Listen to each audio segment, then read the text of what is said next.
So I want to start by making not one, not two, but three promises to you all for this session. So let's raise the stakes here.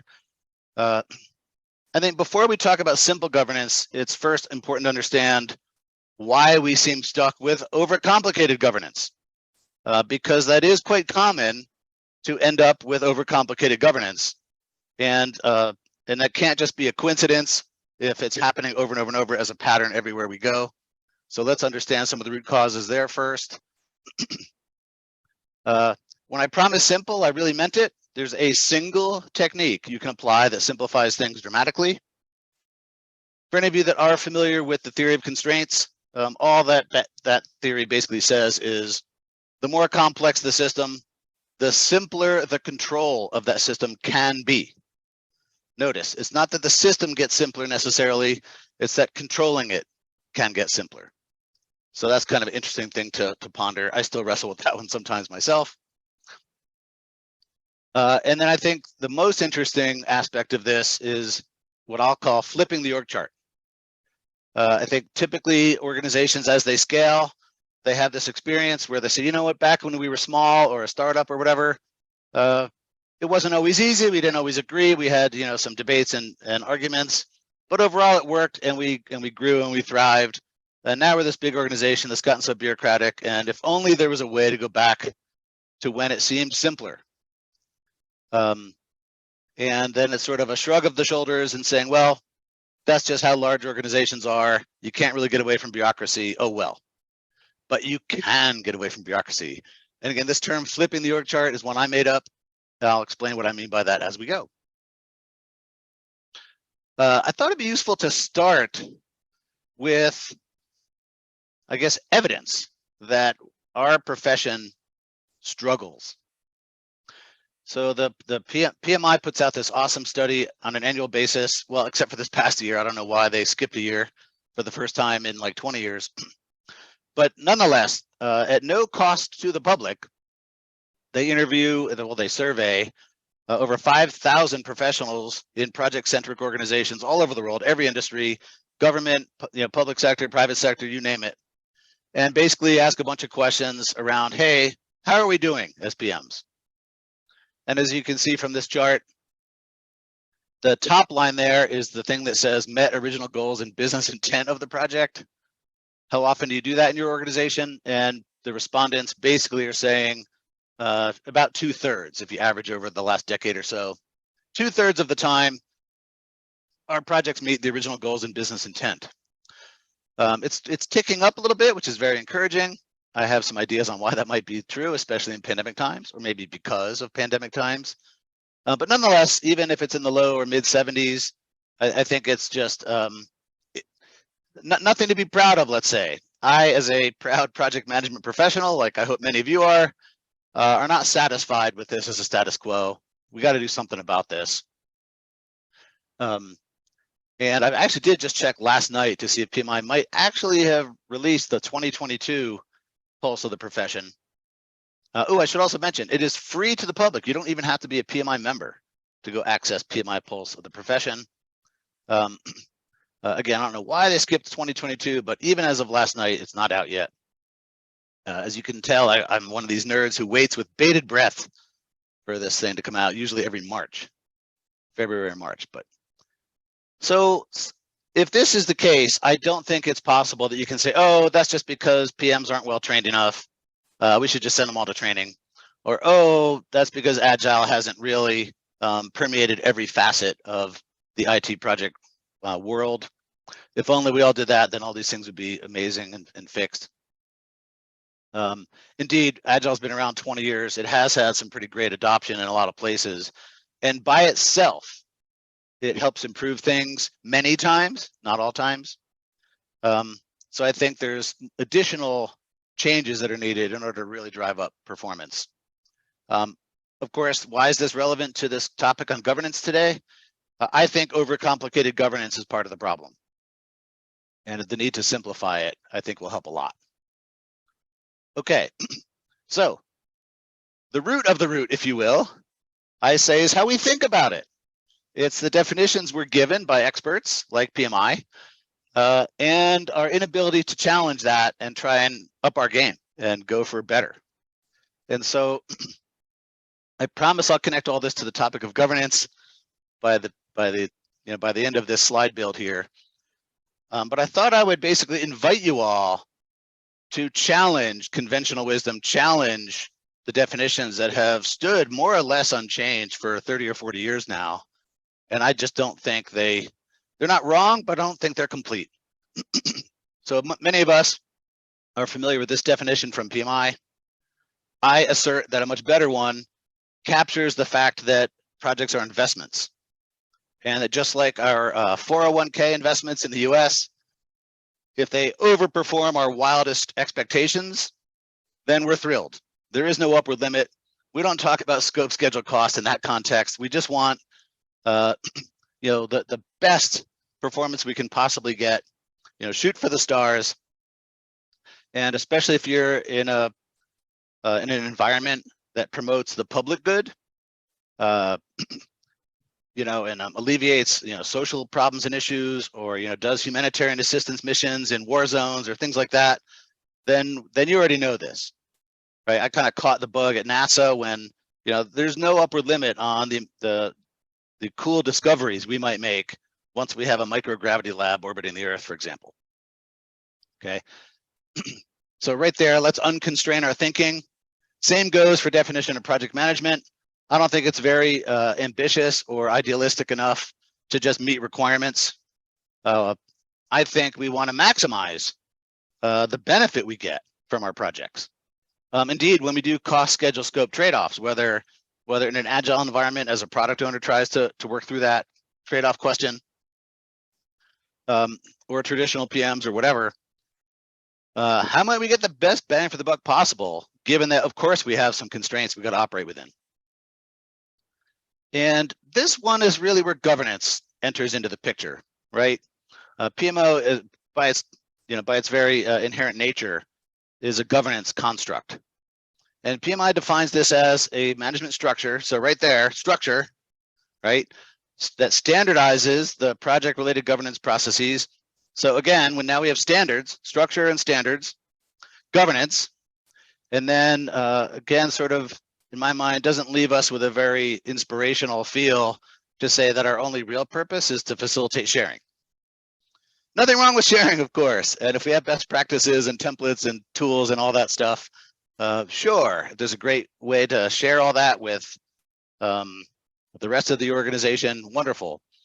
But if we start off thinking that all we do as PMO people is standardize stuff, add structure to stuff, add consistency, if you will, and promote sharing, I don't think that's sufficient. And so I would argue much better is we are we project people working in project portfolios, driving the strategies into execution and getting real outcomes that the business or public sector organization needs. If we're not the most powerful generator of ever higher returns on project investments, we should be. We should aspire to be anyway. So I think my point here, my big takeaway here is, not even the sky is the limit. Let's open the aperture. Let's dream big, and let's use this amazingly powerful profession, project management, to drive really things that will create a better world for us and our children. So here's basically technique number one, or call it building block number one. I've asked this question, or I've asked people to tell me whether they agree or disagree with these statements for about a decade now. And I do occasionally get mild disagreement on one or two of these, but overall these tend to hold, right? So if responsible people understand that there's uncertainty, they're smart by adding a bit of buffer when they commit. Sometimes they do this subconsciously without even realizing it, right? So if all things go perfect, if I can do this task in 5 days, or I can complete X number of story points in this sprint when all goes perfect, I'm going to do a little bit of sandbagging, if you will. Now that term in English, sandbagging, has a very negative connotation, but I argue that it's the result of responsible people doing responsible things. Overcommitting and under-delivering, of course, is never good. So under promise, over deliver is all this is about. and that's natural and normal. And so we might actually, you know, if you have this oversimplified project here, you might have 20 days of work, but it's variable work, right? It's not always exactly 5 days, of course. There's a lot of variability in project management, as we all know. So we'd be fools to sign up for a 20-day schedule, because that would be ridiculously optimistic, perhaps.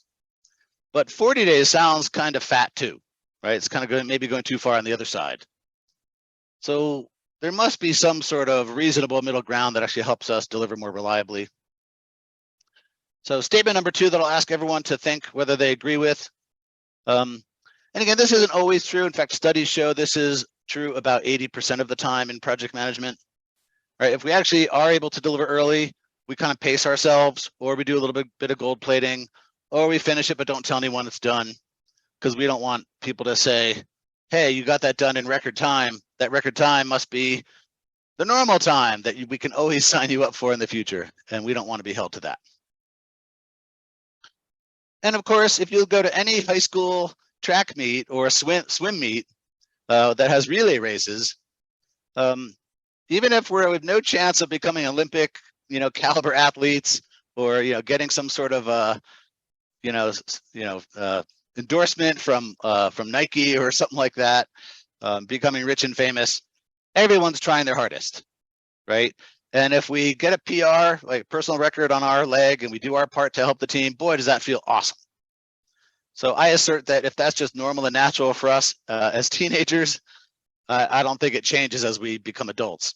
I think the only thing that changes is the governance model, which is managers kind of all over us demanding things go fast, and us trying our darndest to protect ourselves against unrealistic pressure.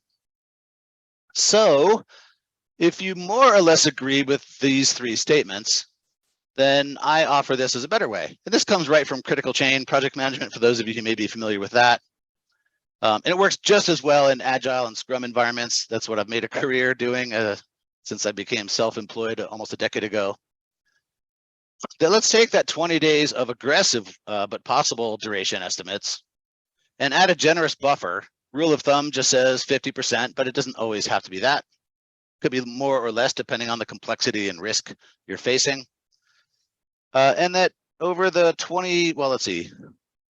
24 years that critical chain has been in existence, this approach has shown, hey, a 40-day schedule that I might normally have executed to becomes a 30-day schedule, so it's much faster. But more interestingly, in my mind, than the speed gain is the reliability gain. Due date performance for a typical portfolio can go from anywhere. I've seen it as low as like 15 or 20% of the time organizations might hit their due dates. And maybe they're better than that, and they're already at like 50 or 60%, which is kind of what the PMI survey showed us earlier. But to get it to 90 or 95%, and again, this complements a lot of things we do in the Agile Scrum world by settling in a team with their velocity and understanding their burn down and what that looks like. So the whole point here is, let's not pressure team members to commit to things that actually aren't valuable, right? A sprint level story point estimate or commitment in standard Scrum, or a traditional PM commitment on number of days it'll take me to finish my task. Let's get rid of that. Let's trust our teams to deliver well, and let's have we as project managers own the risk management challenge, which of course we are trained to do, and put things like this 50% schedule buffer in there that we manage, right? Let's aggregate the buffer that's often hiding inside of task duration estimates or even sprint velocity commitments, and let's expose it and manage it. I think especially when you have to hit a certain due date in order to achieve the desired business outcomes, this can be a great building block for simple governance. If you take that buffer signal, I'll call it, and say, okay, well, as we execute, since we had that 2-to-1 buffer ratio, I would need to get 10 days of project work done on the critical path, while burning 5 days of buffer or less, right? Five or fewer days of buffer. And so this chart basically tracks that 2-to-1 ratio. And as you can see early on, this project went right into the red. But unlike most of our project environments where red is bad and everyone goes crazy on us, right? This heavy-handed governance, let's call it. This is a self-governance signal. Say, guys, look, you know, we're only 10% done with the project and we burned almost 40% of our buffer, but we have 60% buffer left. We have an early warning signal here that tells us maybe we could, you know, work some alternatives. Maybe we could challenge ourselves to further examine the scope now that we know more about the scope since we're a little bit into the project. Maybe we were always resource constrained and this is showing that the current resourcing level might not be the one we need in order to drive to the business outcomes. Maybe there's obstacles in our way that executives can help us remove. Or if we truly self-managed, we can remove ourselves, right? If we're in control of our destiny. But either way, no matter how hierarchical or how small of a startup your organization might be, this is a very effective signal that just has everyone in the same boat. That says, hey, early warning signal, if we really want to finish by the due date and the due date really is valuable, then our trajectory might not get us there. But hey, we got time to work through this and figure it out. Contrasted with the normal approach in traditional PM, and sometimes I see this in Agile too, by the way, where we pretend that everything's great.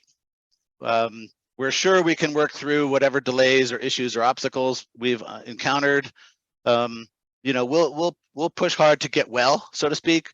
We'll do a little bit of overtime or weekends or whatever we got to do to show a nice, you know, smooth, straight line. And then only when it becomes obvious that we can't recover do we sound the alarm bell. And usually by then it's too late.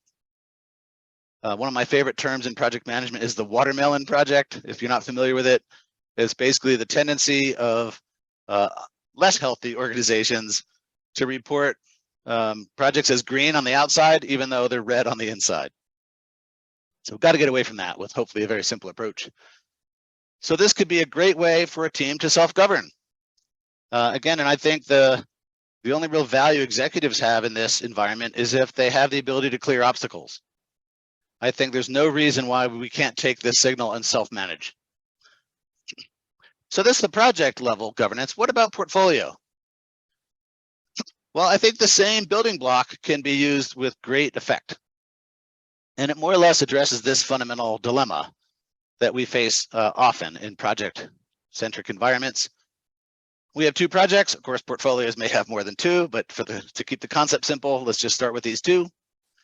And we're getting toward the end on both, right? We got 20 working days left to finish project A and 30 working days left to finish project B. But all of a sudden, either because someone resigned or got sick or won the lottery or you know, isn't there, we only have one resource that now two teams are in desperate need of. And so this dilemma, you know, such resource conflicts happen a lot.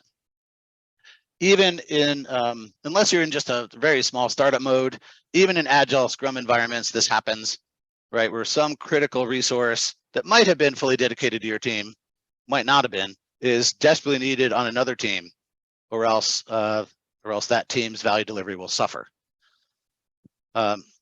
So I've seen lots of ways to try and work through compromises on this. The most common one is, let's just ask the person to split their time and see if they're willing to work a lot of overtime to try and help both projects keep schedule. Or we might say, well, which one of these projects is the higher priority? Let's focus there. But even if you know, A is higher priority than B, the fact that we've now put B into a spot where they might not be able to deliver by their due date, that doesn't feel very good either, right? So it's quite the dilemma. But if you add the buffer signal to this equation, it becomes much simpler. So imagine if you had that situation, but for reasons that are no fault of anyone on the team, let's imagine, project A ended up with more buffer left than project B. So if we look at that, we compare those two buffer signals from the two projects or products or value streams, whatever you want to call them. Well, then it's clear project B can't really afford any further delay. Its buffer is too small. A 10-day push for them means they'll almost definitely miss their due date.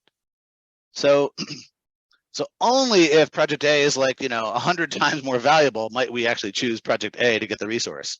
We would almost always favor project B as the way to get both projects across the finish line by their due dates, right? So this is what can help us achieve very high due date performance. I'm going to click to the next slide that's going to graph this in using the buffer signal chart, sometimes called the fever chart. It is basically just saying this buffer protection index is basically the slope of the line from the 0 mark to the two different project situations on this chart. So whichever project has the steeper, the steeper slope would obviously be need more attention. So this project B is the one that needs the resource. Of course, if we give project B the resource, that means project A will suffer, but is still has a chance to finish by the due date.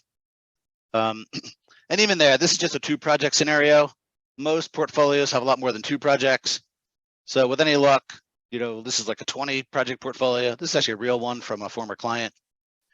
With any luck, we've got some teams that have resources with the right skills way into the green that is really at far less risk of missing their due date.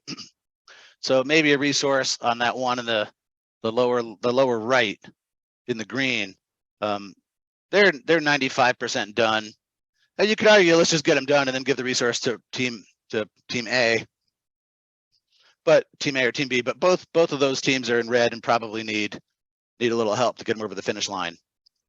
So again, this in my mind, if all the teams have visibility on this, we don't need a boss to tell us where to allocate that resource. We don't need a boss to tell us which project gets the resource, break the resource conflict. We have a way to decide for ourselves, given that we're all trying to have a very high performing project portfolio.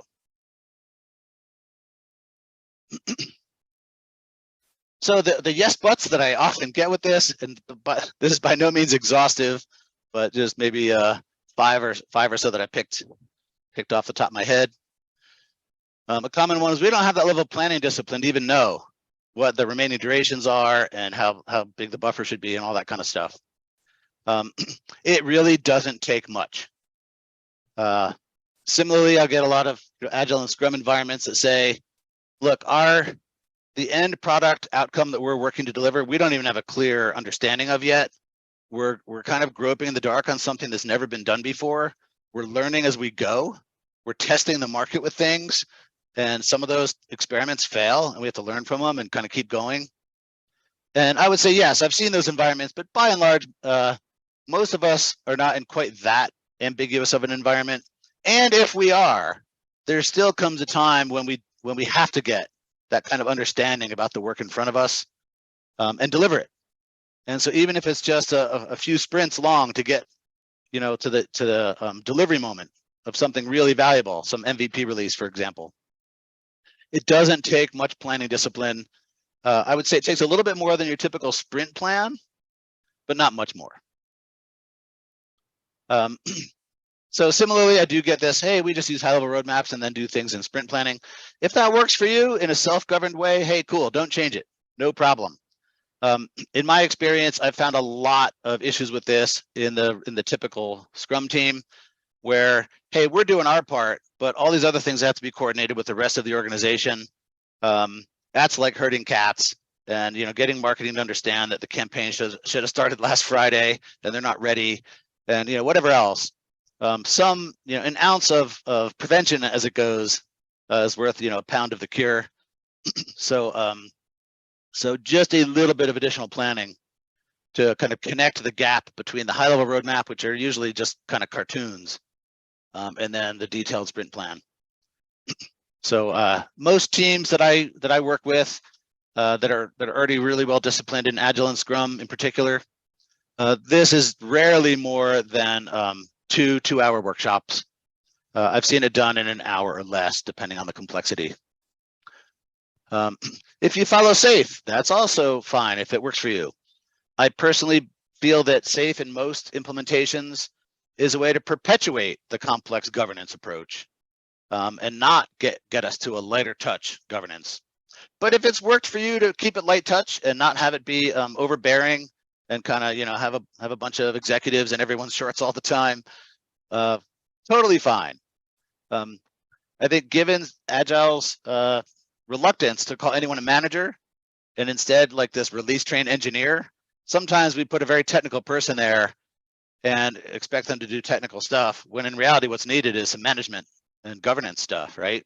Coordinate all these different Agile release trains to drive the business outcomes that we all need.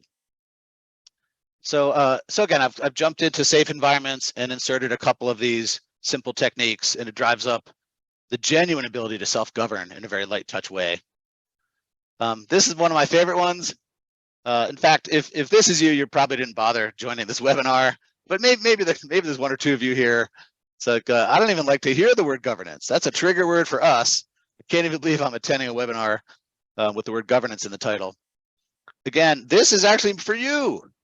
This is a way to keep a very light touch governance, self-governance, and not have to get a bunch of executives to stick on top of stuff and then bark orders all the time. Hopefully, if you have such executives in your organization, they're genuine servant leaders that aren't just barking orders, and they really are clearing obstacles and so forth.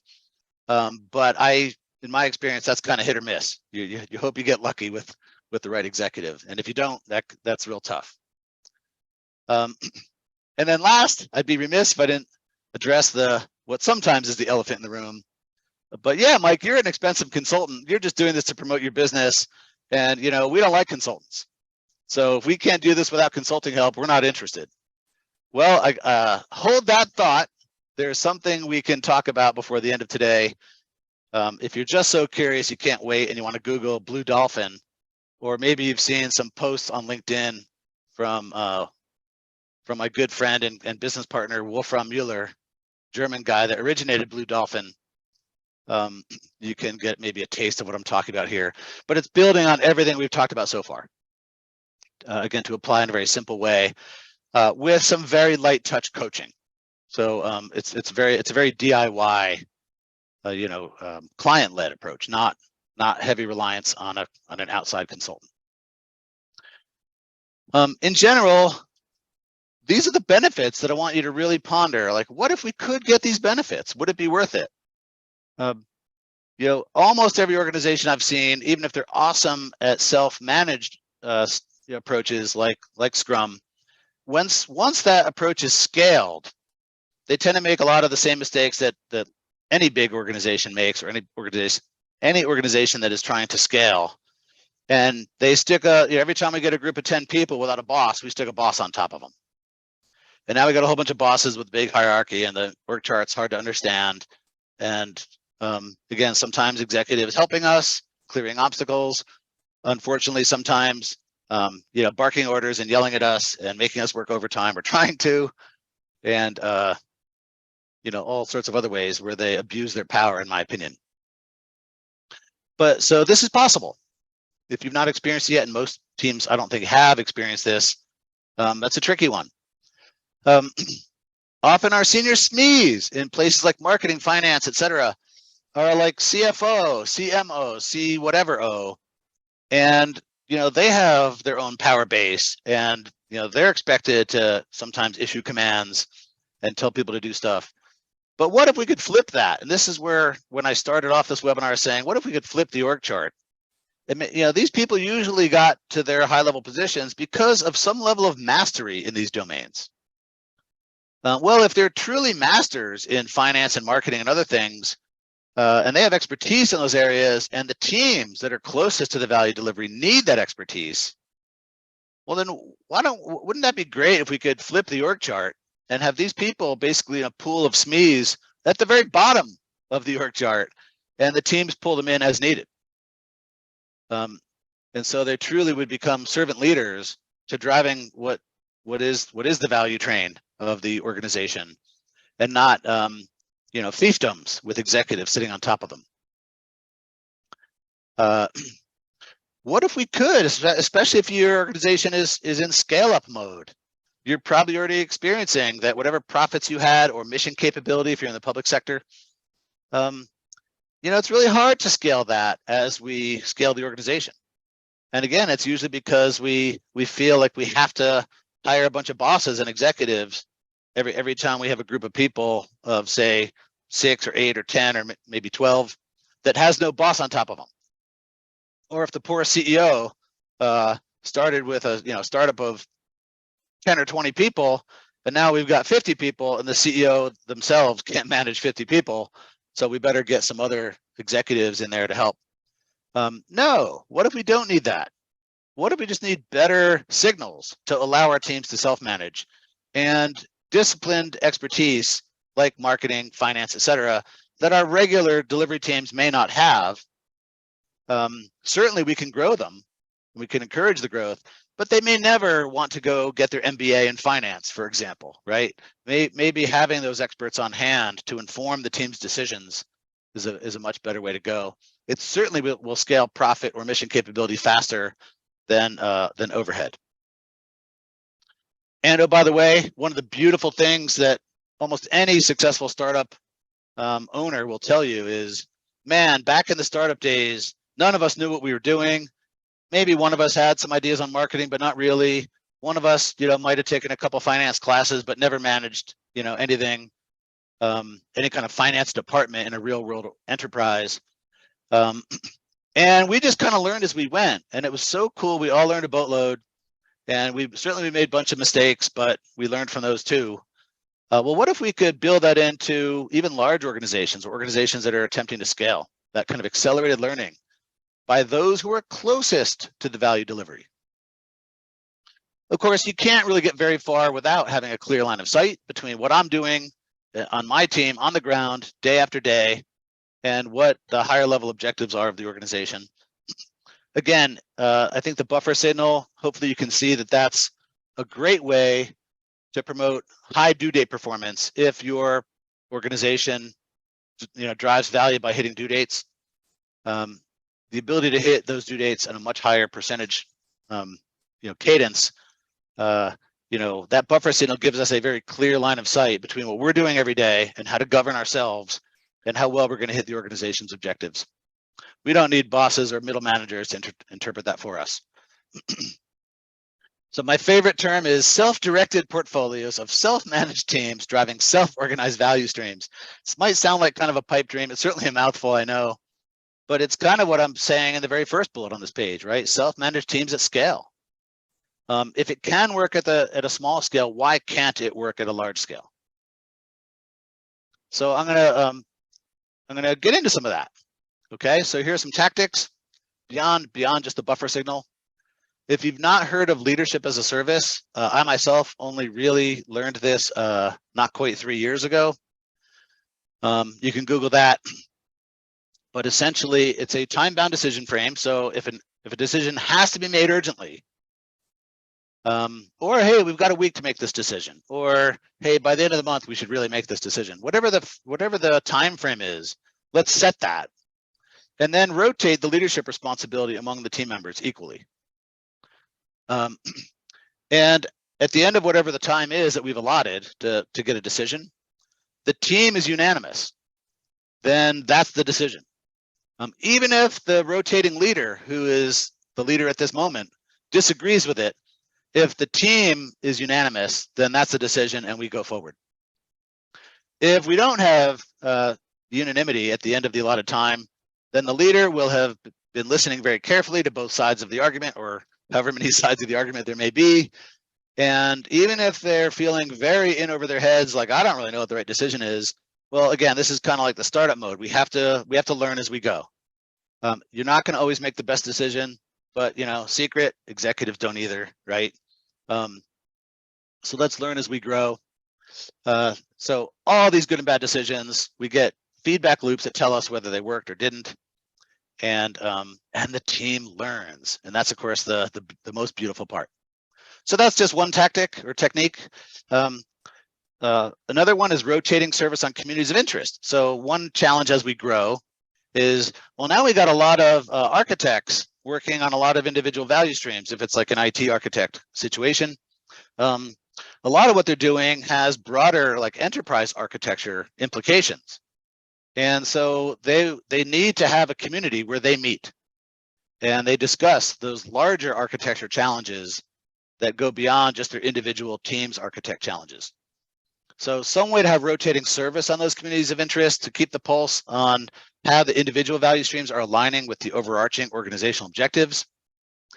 And so we have, it could be once a week or some other cadence where people serve. So if I've got, for example, 10 architects in my organization, maybe I'll have 6 of them serve on this community that meets once a week. And maybe every month I then rotate the membership so that everyone gets, all 10 of my architects get a turn to play a very important role on this community of interest that is comprised of just 6 folks. And those communities could be architects, could be testers, developers, business analysts, product owners, you name it. They're going to have common concerns that are starting to be larger than just their team's individual concerns. When it becomes obvious that we should probably do something across the teams that takes us away from our individual value stream work for a moment or for a week or for some short period of time, hopefully, we should come up with a working agreement to figure out how to collaborate on those and achieve those larger objectives together. The Agile world often calls those working agreements. I like the word treaties because it kind of follows what the early Iroquois tribes in upstate New York used to do to keep their widely dispersed communities working together toward the larger objectives. So anytime you think there might be a shared benefit to achieve larger objectives, then it still goes back to the teams. And if one team says, look, I don't think we have a role in that, we're just going to keep going, or I can see the role, but that just seems kind of heavy and kind of overkill, maybe a sledgehammer approach. Well, then maybe we work a different kind of treaty so it's obvious that we all should work together. And again, it's the people closest to the work, closest to the value delivery that get a say. So that's just 3 tactics that work very well together, along with the buffer signal I mentioned. But of course, you don't even need the buffer signal to do these 3 things. I've seen even just leadership as a service work wonders to transform how teams self-govern. So I'll tell you, I didn't make these up. I'm not smart enough to make any of these up, but I am a voracious reader and love, of course, talking about these things with experts in different bodies of knowledge. Many of these will be familiar to you, perhaps some are not. If you're not familiar with theory of constraints, that's a big body of knowledge underpinning the DevOps movement. And the original book, The Phoenix Project, that kind of introduced DevOps to most of us, there's a lot of heavy theory of constraints concepts and application there. All to promote the flow of value delivery, of course. So if you look at all these, right, leadership as a service, community of interest rotations, treaties, and other things, there is a group called the Xscale Alliance, and I'm, of course, a certified member. I got really intrigued in the early days of the pandemic when some of my client work lightened up a bit and got involved in the Xscale Alliance community and became a certified coach and practitioner. And again, that's all based on the notion, the radical notion that the people that are closest to the work driving value might actually be best equipped to manage them. Although again, maybe with servant leaders like marketing experts, finance experts popping in when needed.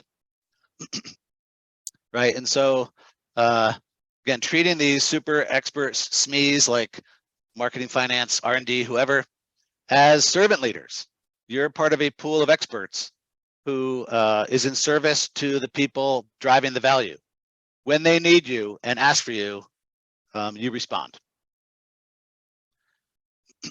By the way, if you're like, well, that'll never work in my organization, like the chief marketing officer and their $300,000 a year salary and stock options, et cetera, they'll never take a demotion that big to just be an expert. That may be true if you've already scaled to the point where your bureaucracy is entrenched. That may be true, unfortunately. But I think if you talk to some of these experts, a lot of them say, look, I never wanted to be chief of anything. I just really like marketing, or I just really like finance. I think I should be paid for my level of mastery, sure. But I don't really want to manage, 50 people and do all this other stuff and like maybe even deal with Wall Street or whatever they got to do. Many SMEs have felt this pressure where they're pushed Like the only way up for you in your career is to climb the corporate ladder or climb the bureaucratic ladder, and that just the value of your expertise alone isn't sufficient. This challenges that notion and says, no, that expertise is all we want. So let's review the recommended changes, and then we'll open things up for Q&A. So I think it all starts with our mindset and how we think about things. If we get out of this mindset of, we don't like governance or PMOs or whatever because they seem heavy-handed, well, then don't make them heavy-handed. Don't subscribe to the notion that they're there to enforce standards and compliance and consistency and all this other stuff. Take a serious look at buffer management to see if, wow, it does give us a signal that helps us manage ourselves, and we don't need bosses to do things like break resource conflicts or whatever. Take a look at Xscale, right? The leadership as a service, the community of interest rotations, the working agreements or treaties, just 3 of many very effective techniques applied in the Xscale world. And I haven't mentioned this blue dolphin yet, but this addresses that concern of, we don't like expensive consultants like you, Mike. We'll never bring in a consultant like you. Well, but what if we offered light touch coaching where you're still in charge? It's still very much a DIY thing. You're experimenting with things and not everything's working and some stuff fails and you learn and you keep going forward. But as long as you're motivated to really own your future, Wolfram Mueller, the initiator, originator of Blue Dolphin, and I, by the way, Wolfram and I co-authored that book back in 2014 and have been collaborating ever since. Maybe there is a low-cost, light-touch way where we still are in charge. We're not dependent on some army of consultants. We can still do this ourselves. Indeed, you have to.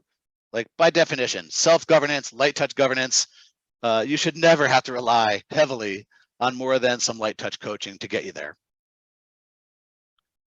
If you're curious about some of the results, applying different techniques from what we've covered today, I've seen even the most high-performing Scrum teams speed up dramatically.